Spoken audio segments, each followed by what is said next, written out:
साथियों नमस्कार। हम राजस्थान के इतिहास में राजस्थान में होने वाले किसान आंदोलनों की चर्चाएं कर रहे थे।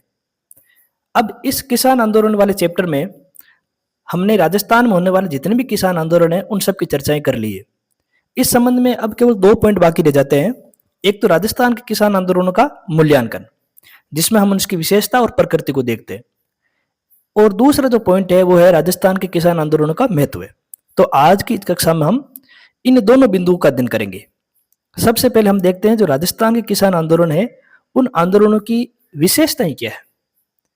जब हम कई बार क्या करते हैं, राजस्थान के सारे किसान आंदोलन पढ़ तो लेते हैं, उनको रट भी लेते हैं, कौन सा आंदोलन कब हुआ, किसने किया, क्या संगठन बने, लेकिन जो उनकी मूल बातें हम समझ नहीं पाते। तो हम जब इनकी विशेषताओं को देखेंगे तो राजस्थान में होने वाले किसान आंदोलनों का हम और अच्छी तरीके से हम समझ पाएंगे। तो राजस्थान में होने वाले जो किसान आंदोलन है उनकी जो पहली विशेषता है वो हमें ये नजर आती है कि जो किसान आंदोलन हुए हैं वो मुख्यतः जागीरी क्षेत्र में हुए हैं। जैसे राजस्थान की जो रियासतें थी उनमें 2 भाग होते थे। एक भाग होता था जागीरी क्षेत्र का और एक भाग होता था खालसा क्षेत्र का। अब राजस्थान के अधिकांश जो किसान आंदोलन है वो जागीरी क्षेत्र में हुए। केवल हम 2 किसान आंदोलनों को छोड़ दें, एक तो मेवाड़ में होने वाला मातृकुंडिया किसान आंदोलन और एक बीकानेर में होने वाला गंग नहर किसान आंदोलन। ये 2 ऐसे आंदोलन है जो खालसा क्षेत्र में हुए हैं। बाकी जितने भी आपने किसान आंदोलन पढ़े हैं वे सारे के सारे किसान आंदोलन आपके जागीरी क्षेत्र में हुए। तो राजस्थान के किसान आंदोलन की पहली विशेषता ये हो गई कि यहाँ होने वाले जो किसान आंदोलन है वो मुख्यतः जागीरी क्षेत्र से जुड़े हुए हैं।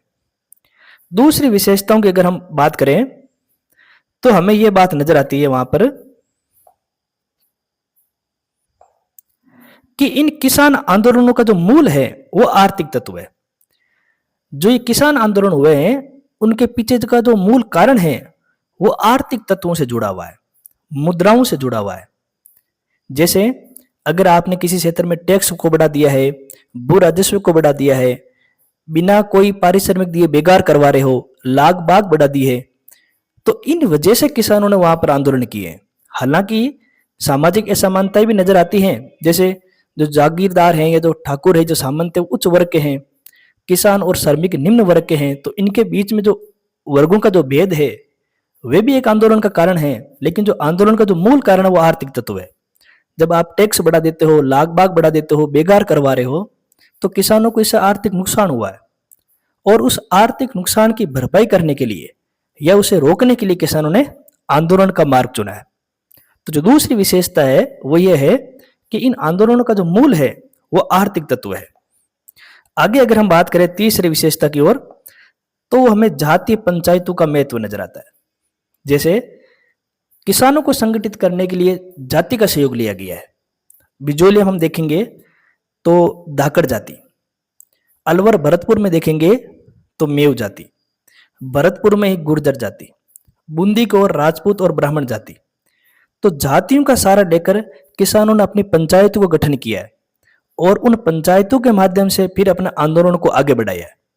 तो जो जातीय पंचायतें बनी हैं ये भी हमारे किसान आंदोलन की एक विशेषता है। विभिन्न संगठनों का सहयोग, जैसे राजस्थान सेवा संघ, मारवाड़ सेवा संघ, राजपूताना मध्य भारत सभा, अखिल भारतीय देशी राज्य लोक परिषद, ये ऐसे संगठन भी बने हैं हमारे किसान आंदोलन के दौरान।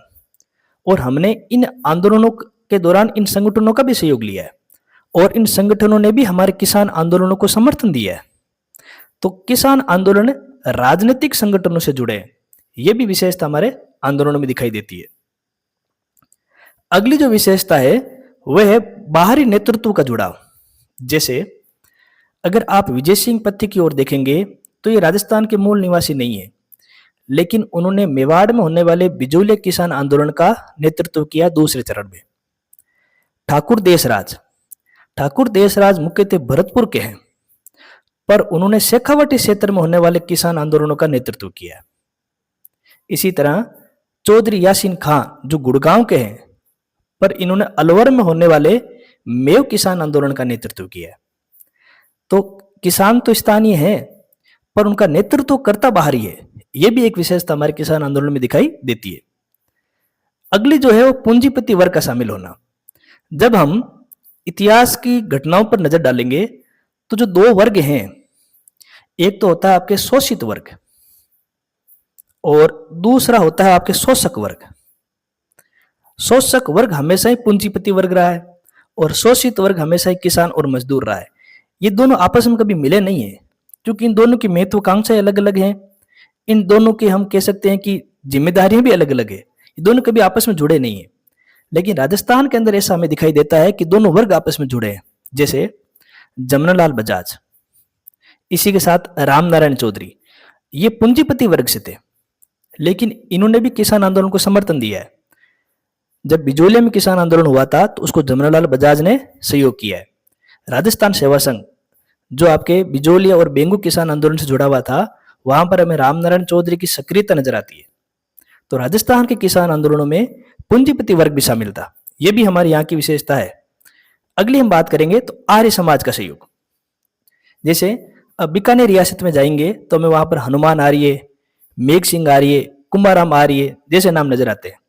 अब ये आर्य समाज के लोग हैं, लेकिन उन्होंने किसान आंदोलन में सहयोग किया है। जबकि आर्य समाज एक धार्मिक और सामाजिक संगठन है, तो एक धार्मिक और सामाजिक संगठन किसान आंदोलन में सहयोग कर रहा है। ये एक अभूतपूर्व बात थी जो हमें राजस्थान के किसान आंदोलनों में नजर आती है। अगली विशेषता की अगर हम बात करेंगे तो वह है गीतों और समाचार पत्रों का योगदान। जैसे आप बिजोलिया किसान आंदोलन के समय एक गीत पढ़ते हो जो माणिकलाल वर्मा ने लिखा था, पंचड़ा गीत। इसी प्रकार एक और आप गीत पढ़ते हो, झंडा गीत। इसी प्रकार प्रज्ञाचक्षु भंवरलाल का वो मान मान मेवाड़ी राणा शीर्षक से एक कविता लिखी गई थी। तो गीतों के माध्यम से भी विभिन्न किस्म के जो हमारे नेतृत्वकर्ता थे, उन्होंने किसानों को प्रोत्साहित करने का काम किया है, अभिप्रेरित करने का काम किया है। इसी प्रकार समाचार पत्र, जब आप नवीन राजस्थान, तरुण राजस्थान या फिर आप मान लीजिए राजस्थान जो समाचार है, तो इन समाचार पत्रों ने हमारे जो किसान आंदोलन है उन किसान आंदोलनों को प्रचारित करने का काम किया, उनको देश के अन्य हिस्सों में प्रसारित करने का काम किया। तो किसान आंदोलनों के समय गीतों और समाचार पत्रों और पत्रिकाओं का भी अभूतपूर्व योगदान रहा है इन आंदोलनों को आगे बढ़ाने में। किसान आंदोलनों में अगली जो विशेषता नजर आती है वो है महिला वर्ग की सहभागिता। जैसे अगर आप सीकर किसान आंदोलन को देखेंगे तो वहां पर हमें किशोरी देवी का नाम नजर आता है, फूला देवी का नाम नजर आता है, रमा देवी का नाम नजर आता है। दापी देवी भी इस किसान आंदोलन से जुड़ी हुई थी। तो राजस्थान में जो किसान आंदोलन हुए हैं उनके जन समूह में या उनके नेतृत्वकर्ता में केवल पुरुष ही नहीं है, पुरुषों के साथ महिला वर्ग की सहभागिता भी हमें नजर आती है। राष्ट्रीय और अंतर्राष्ट्रीय घटनाओं का जुड़ाव। देखिए विद्यार्थियों, हमारे राष्ट्रीय स्तर पर 1920 में असहयोग आंदोलन प्रारंभ हुआ। अब इस असहयोग आंदोलन के ही समय हम देखते हैं बेंगू में 1921 में किसान आंदोलन शुरू हो गया। 1922 में मात्र कुंडिया में किसान आंदोलन शुरू हुआ। बूंदी का किसान आंदोलन भी 1922 के आसपास शुरू हुआ। अलवर का किसान आंदोलन 1924 के आसपास शुरू हुआ।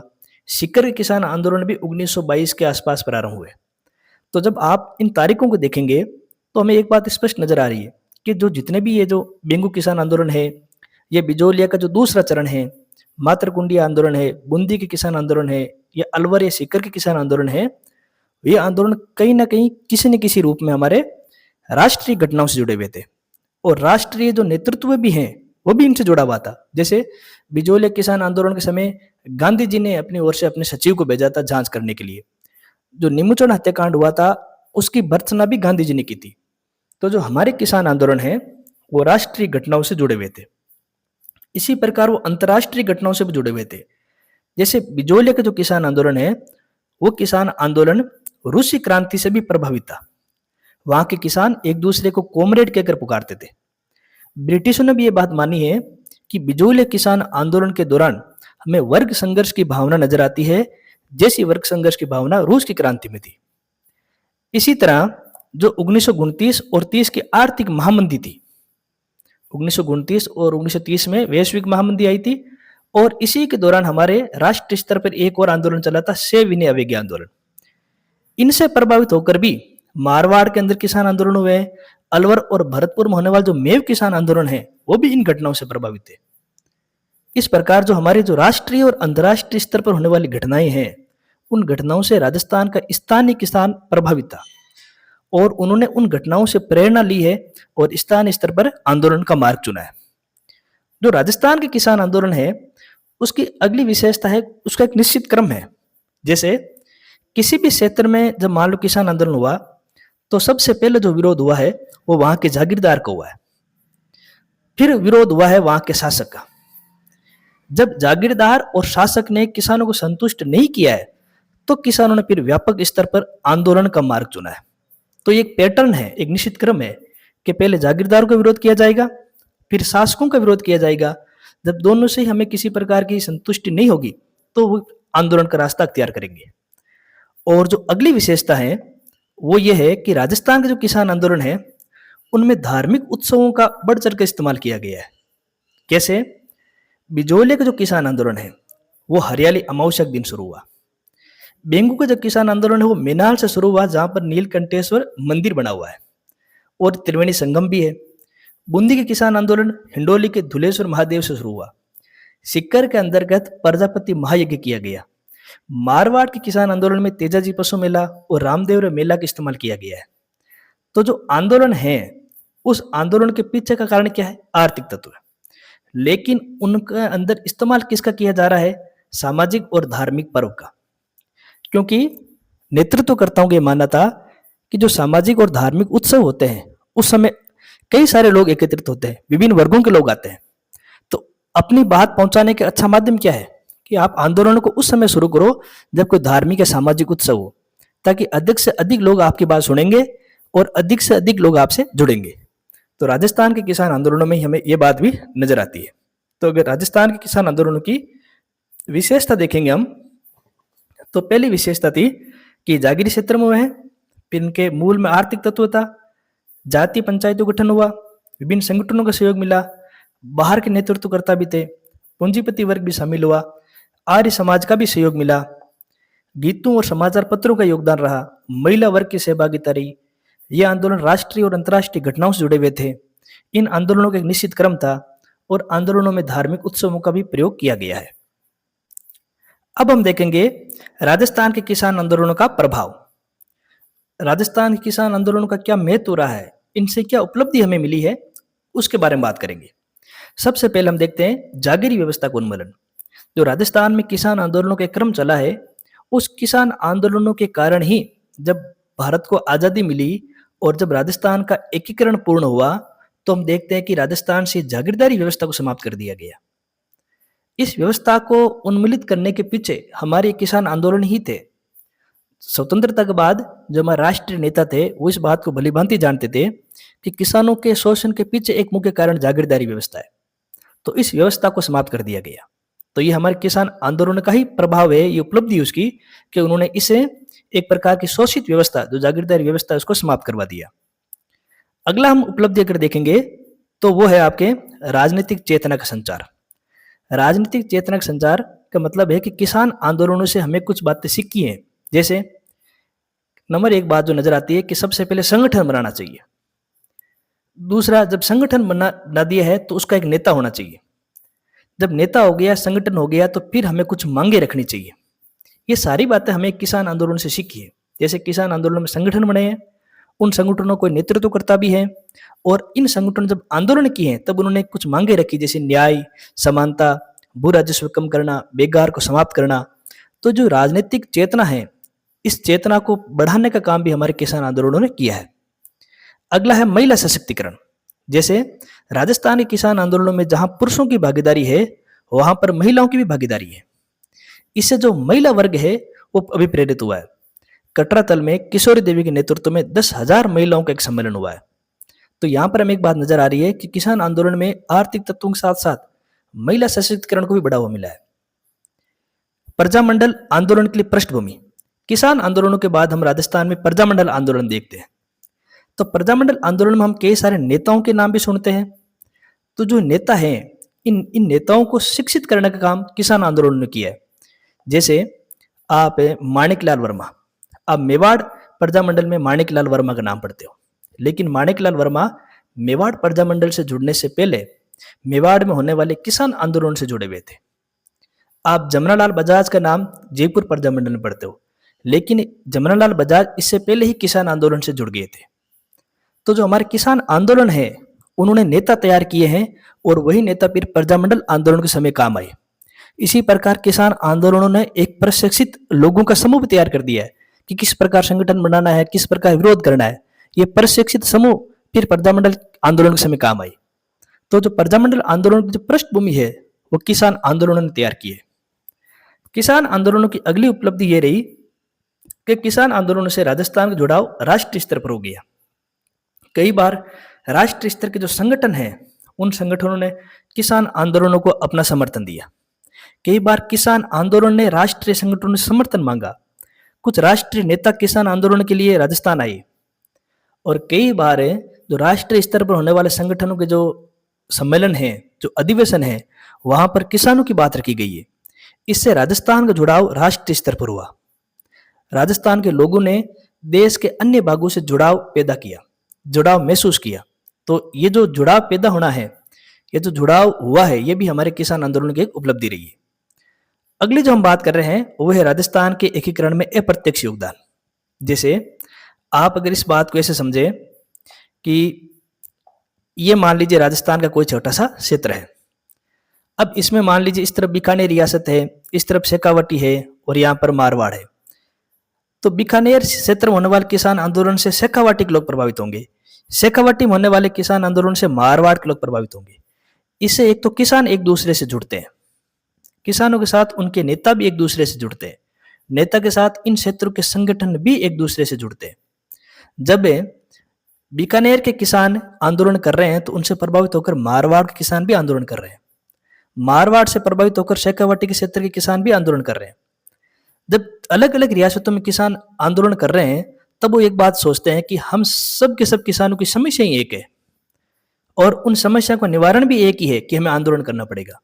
इससे लोग एक दूसरे से भावनात्मक रूप से जुड़े हैं, लोगों के जो विचार हैं वो एक दूसरे की ओर गए हैं, विचारों का आदान प्रदान हुआ है। इससे राजस्थान में एकता स्थापित हुई है। जो आपके रियासतों की जो बाउंड्रीज है, जो सीमाएं हैं, उनको लांग कर किसान एक क्षेत्र से दूसरे क्षेत्र की ओर जा रहे हैं। इससे हमारे राजस्थान के एकीकरण में अप्रत्यक्ष रूप से योगदान रहा। तो इस प्रकार जो राजस्थान में होने वाले किसान आंदोलन है, अगर हम उसकी उपलब्धियों की बात करें तो उन्होंने जागीरी व्यवस्था को समाप्त करवाया, राजनीतिक चेतना का संचार किया, महिला सशक्तिकरण को बढ़ावा दिया, प्रजामंडल के लिए पृष्ठभूमि तैयार की, राजस्थान का जुड़ाव राष्ट्रीय स्तर से किया और अप्रत्यक्ष रूप से राजस्थान के एकीकरण में भी योगदान दिया। तो इस प्रकार साथियों, आज की इस कक्षा में हमने किसान आंदोलन का मूल्यांकन, जिसमें उसमें उन आंदोलन की विशेषताएं, प्रकृति या स्वरूप की चर्चा की। इसके बाद में राजस्थान में होने वाले किसान आंदोलन की क्या उपलब्धि रही, इस विषय के बारे में हमने अध्ययन किया। तो अब हमारा जो राजस्थान का किसान आंदोलन है, उनसे जुड़े हुए जितने भी बिंदु विषय वस्तु है वो समाप्त हो गई है। अब कल हम किसी और विषय वस्तु के बारे में अध्ययन करेंगे। धन्यवाद।